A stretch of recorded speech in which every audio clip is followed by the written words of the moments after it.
Partners, Erica and Sakai, will try to walk you through an overview of our strategy and who we are and our values, our client today, and what their current assets are and how we can really maximize them through our comprehensive strategy, including retirement, estate, taxation, and property planning.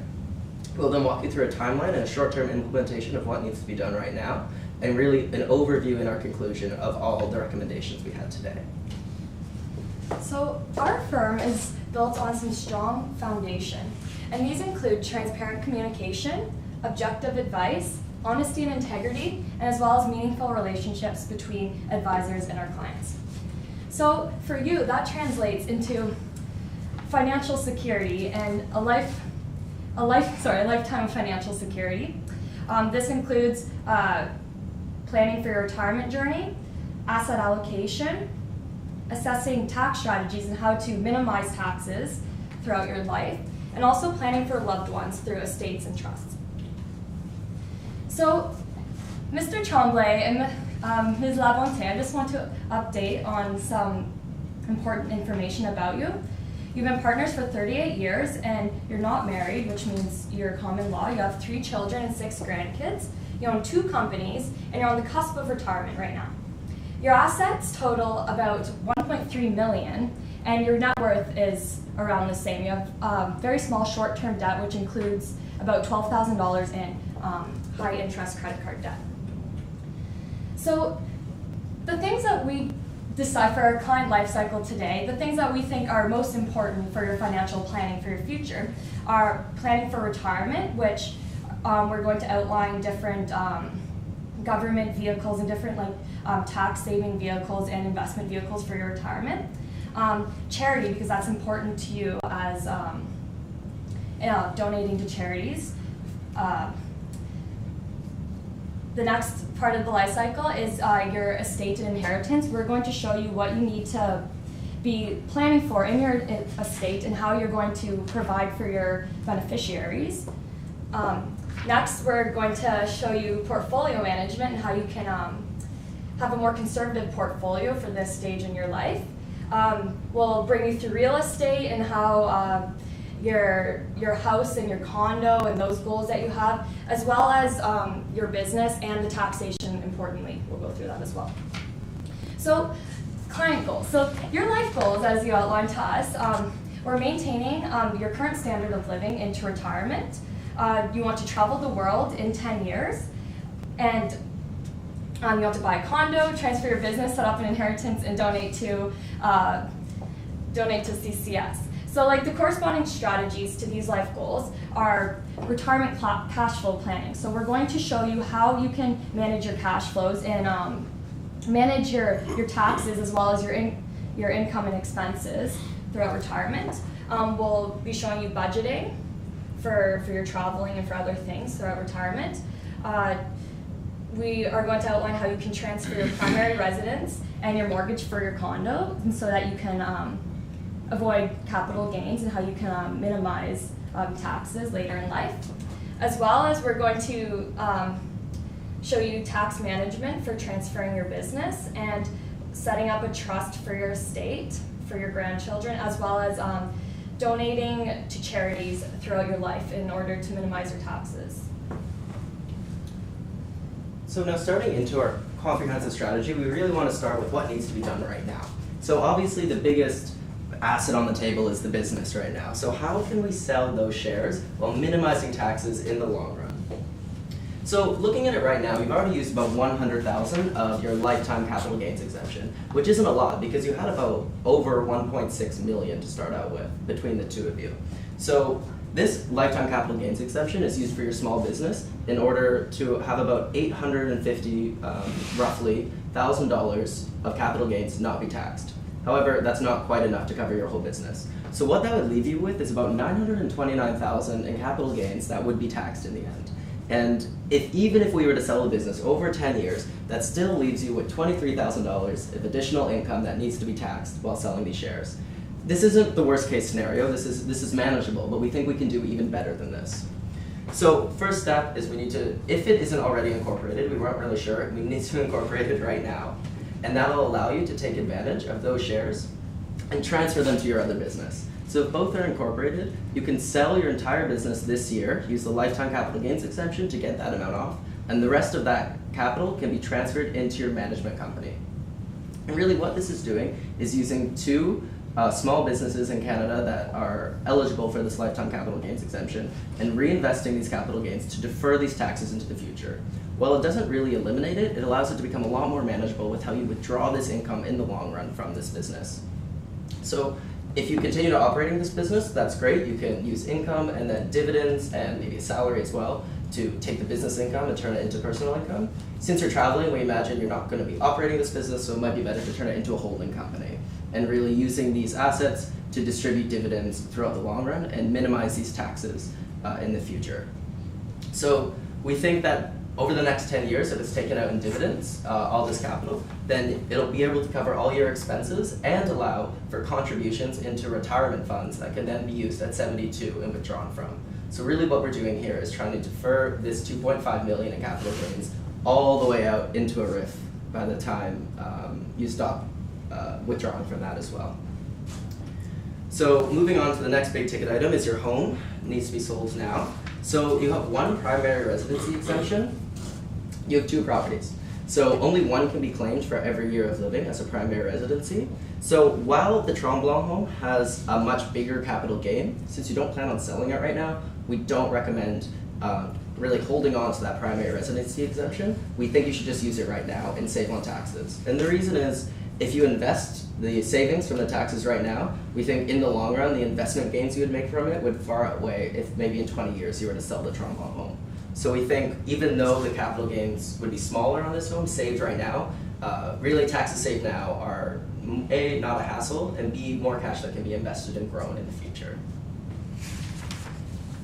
So finally, we'd like to do just a bit of savings planning. So since we know you're traveling for 10 years, when you're traveling, expenses can really get out of hand when you're not recognizing it.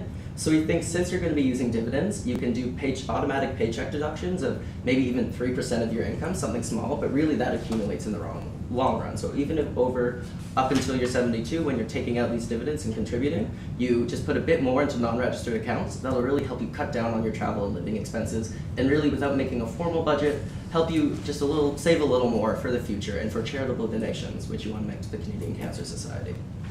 Additionally, if you're gone for 10 years, you might as well rent out your properties as well and get a little bit of extra income on the side. So since you'll be gone, you could use a property rental company and just get a little bit more income hassle-free to fund your travels. And next, Sakai will be talking about retirement planning in the long run. Thank you, Graham. So going into your retirement, we've identified 3 key considerations for you to consider. Number 1 is your retirement plan, which savings vehicle is the most tax efficient, either TFSA or RRSP. Number 2, your expenditures. Whether your current income and savings will allow for your retirement to go as planned and for you to travel the world and give money to charities. And number 3, your investment allocation. Whether your current allocation of your investments is good for your current risk profile.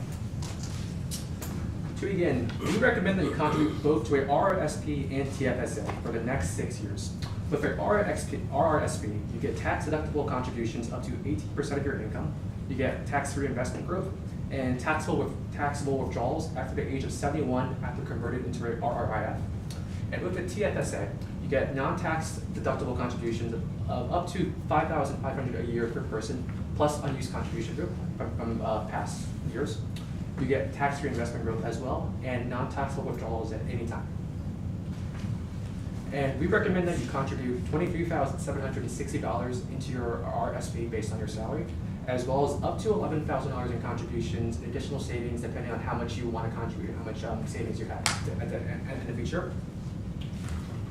And after, from age 72 onwards, with your RRSP will be converted into a RRIF, which will allow for annual withdrawals, which are taxable income. And remaining amount will still go tax-free. And your TFSA will continue to contribute to any additional savings that you have. The withdrawals are not taxable and continues to grow tax-free. So I'm going to explain to you an investment idea for you for retirement. So in retirement, you want lower risk investments. So we're going to recommend a mutual fund, but not just any mutual fund. We're recommending a corporate class mutual fund. And the reason we're doing this is that you have high net worth and like a lot of assets to be invested, but mutual funds often pay like a lot of dividends and income out, which can be taxed. So a corporate class mutual fund is treated as like a share in a corporation. So it's still subject to making gains and earning like growing in size, but it doesn't pay out dividends every year, so you don't have to worry about paying taxes on these dividends and this interest income. And at the end, it's treated like a capital gains tax upon the sale. And there's a couple cons about this, are the higher management fees, but we believe that these cons are much outweighed by the taxes that you can save. Now moving on into estate and inheritance, which is very important, of course, to your life. So as you are common law, we'd like to point out that common law in partners, they don't inherit from each other if one dies, if it's not written in the will. So our first recommendation, of course, would be to name each common law spouse as beneficiaries in each other's wills, so that if one dies, the assets will be split up accordingly, or sorry, they'll move on to the beneficiary. I'd also like to point out that Gaston should make a point that his life insurance policy go to Jacqueline upon his death as well, if it's not already in his life insurance policy. And now, next, I'm going to talk about power of attorney and a living will. These are two other options that you can that you should be looking into. So a power of attorney is someone that you trust, and it's likely going to be a family member, like one of your children, to make financial decisions for you, or important financial decisions for you if you become incapacitated or unavailable. For instance, if you're in a country on the other side of the world, like on your travels, and you need to make an investment decision, the power of attorney can do this for you. And the other thing is a living will, and this is important as you age, because the living will, you can outline how you want to be treated upon like a terminal illness or something like that, and this would likely be your child or someone who you've named to carry out your will. Now, for trust and inheritance, so a trust, like, so these are some ways to ensure that the beneficiaries, like your children and your grandchildren, will be able to be financially supported after your death. And they also allow for lower taxes upon your death in the estate, like estate taxes. So setting up a trust can remove property from an estate through transferring through the trust when you're living. So trust for dependents, 3 different trusts. There's inter vivos, and that's a living trust. We recommend that you set this up for your grandchildren. It can be used for education funding or just to ensure their financial security. The trust can accumulate over the years, and for instance, when they're 21 at a responsible age, or maybe older, they're able to have access to this trust. Another type of trust is a testamentary trust, and this is upon death, and like it's similar to a living trust, but it's set up upon your death, and this would be outlined in the will. And then the last one is a revocable trust, and these are ones that could be undone any time. I'd only recommend this for if you're unsure about the trust, or you might have second thoughts, and you might want to revoke it at one point. Now moving on, so education. So RESPs are another government product that's offered for a tax-free savings vehicle. As you noted, you weren't too concerned about your grandchildren's education because they already have RESP set up in their name, but this is an option. There are no personal tax implications for your contributions, but it is a tax-free savings vehicle for education, so you can contribute to it. It will grow. The beneficiaries can be your grandchildren. There's also a 30% government grant in Quebec on contributions up to $2,500 annually, and the investment gains and the government grants are taxed once the beneficiary starts taking money out. And moving on, Sakai is going to talk to you about portfolio management. Sure. And we've looked at your current investment portfolio and your asset allocation, and we found that it's very, very, very aggressive, and we personally don't feel that's appropriate for your current risk profile. We recommend that you shift your current assets and your savings to a more conservative profile consisting of 70% fixed income, 25% Canadian equities, and 5% short-term investments. And these are based on a conservative portfolio by the IPPF. And with this portfolio, we would expect a 4.55% return before fees, and assuming a 1.25% management fee, a 3.3% return post fees.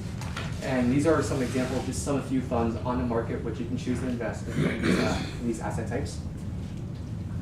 And culminating, so looking at all of our investment recommendations and and what we recommend for you, for your budget for the next 40 years, we recommend each one of you draws down $66,000 a year from your business after reallocating the cash receipts from the sale.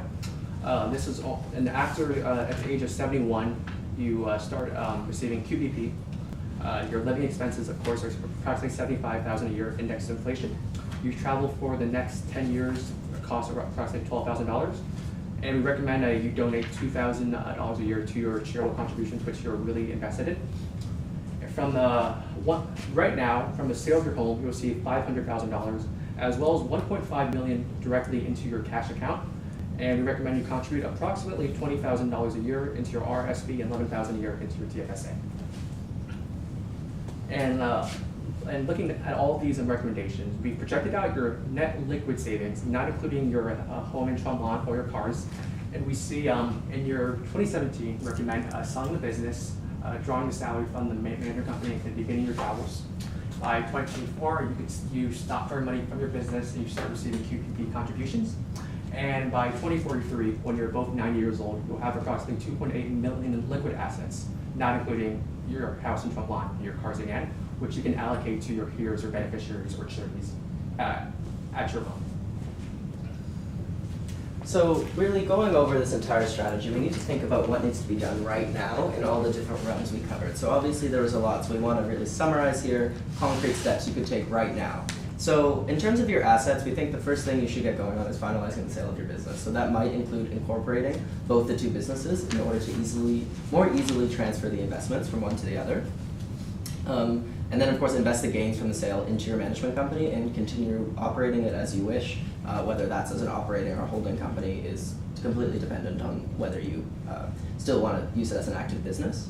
So we think you should also list and sell the Montreal home, and again use the primary residency exemption on that, and then rent out your condo, which you will buy, and the Tremblant home as well while you're traveling. So in terms of retirement, we want to set up an RRSP and TFSA right now, and really the benefits to that are because you're drawing income from your business, you'll be able to really defer tax even more. And we're really stretching out these capital gains and pushing it back as far as you can. And then investing your non-registered assets into a corporate class mutual fund really minimizes all distributions and all investment income you will get, which makes your taxes much more manageable through these next years up until you start drawing out your RIF.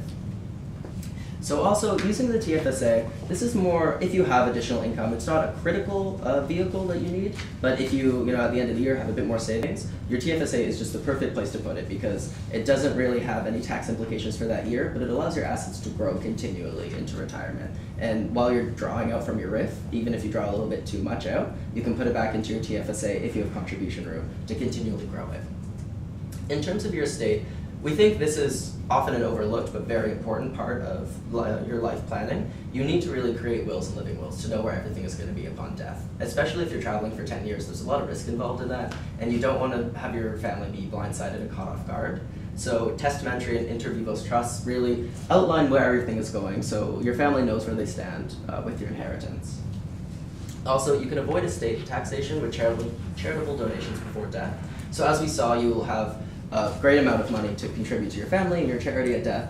If you contribute a lot of that beforehand, we think you can save a lot on estate taxes before. So going back to conclude to our client life cycle, really where we wanted to take you today, you can see that our summary of solutions really hits every one of those points and shows you how you're taking your current asset base today and really not only having the retirement of your dreams, but leaving everything you need for your loved ones. Thank you, and we welcome your questions. You suggest to to transfer the RRSP into a RIF at 72. Why not doing it now? Because we really don't think you need to. We think it's a lot better if you're taking out business income now, even though you won't be working. You are an owner, you have the right to take out dividends. And you continue to contribute, because that'll defer your taxes even further, and the RIF will continue to grow on its own. And then when you hit 72, that's just when you have to. The government requires that you start drawing from your RIF at that point. So then at that point you can officially retire and then start drawing out then. Thank you. I just want to make sure that you're handling the sale of the business through the holding company. I think the proceeds from the sales of the operating company will flow into the holding company. Is that correct? Mm-hmm. Okay, so once it's in the holding company, why is there a need to pay a salary and create RSP contribution? Can you explain that to me? Sure, so if it's in the holding company currently, you're going to have to eventually pull capital gains from it or dividends. So you can do that all at once, or you could draw it out over the long term. That is still income for you. That's taxable income and investment income at that, because if it's a holding company, it'll be sitting in investments. But I thought you said corporate class would avoid the paying taxes on investment income. Yes, but when that's on a personal level. In your business level, drawing out from the business to your person creates personal income tax, which can be reduced by an RSP contribution. Okay, I don't understand why you're creating RSP rights. Why wouldn't you leave the money in the holding company and let it grow in there? Because creating RSP rights, investing in RSP, will then generate taxable income as earned income instead of capital gains. Why would you do that? Because if it's in the holding company as investment income, Yeah. it's not taxed the same as if it was eligible Canadian dividends. Okay. It would be taxed depending on what you invested in the investment fund. My question is on the portfolio side that was suggested. Sure. With regards to the rebalancing of what we had to where we're going, what came to mind when we allocated the 25% in Canadian equities only? Is it because we don't foresee something else somewhere else, or why only there? For us, we saw like your primary goal right now is capital preservation, not to grow aggressively. And fixed income and short-term investments are much more secure, lower risk, and you're guaranteed a better return. Canadian equities are, of course, a bit more risky and a bit higher growth as well. And by reducing your allocation from equities, we leave around 89% right now, to 25% as we recommend, we lower your risk profile and help achieve your goal of preserving your capital instead of trying to grow too much. And is there a strategy behind where that asset class will be in the type of vehicle, in my non-registered or my RSP or my TFSA? We recommend, instead of purchasing individual stocks or individual bonds, we recommend purchasing potential mutual funds or index funds or ETFs with low expense ratios to help maintain your savings. I have another question. Will we have enough money for our retirement, to fund our retirement? Yes, absolutely. So we projected out, we built out our budget, and we also built out a complicated Excel model, which is in the appendix of your slides. And we foresee that we'll have more than enough money to retire, to travel the world, to make donations, while still having 2.8 million liquid assets. That's what this graph is. Yeah, this is purely liquid assets as well. It doesn't include your house in Tremblant or your 2 cars. Thank you very much. One more question. Is there something we should do, my wife and I, to make sure that we are eligible to the capital gain exemption? First, you need to make sure there are a couple conditions. One is that your business has been operating in Canada for the last 24 months and you've been around to operate it, and that 90% of assets are 90% of the company's assets are like within that business and operating actively within that business. Thank you. So as long as those are covered, then you're good. Good, thanks. Thank you very much. Thank you Thank very you. much. You may breathe. Thank you. 1,000 times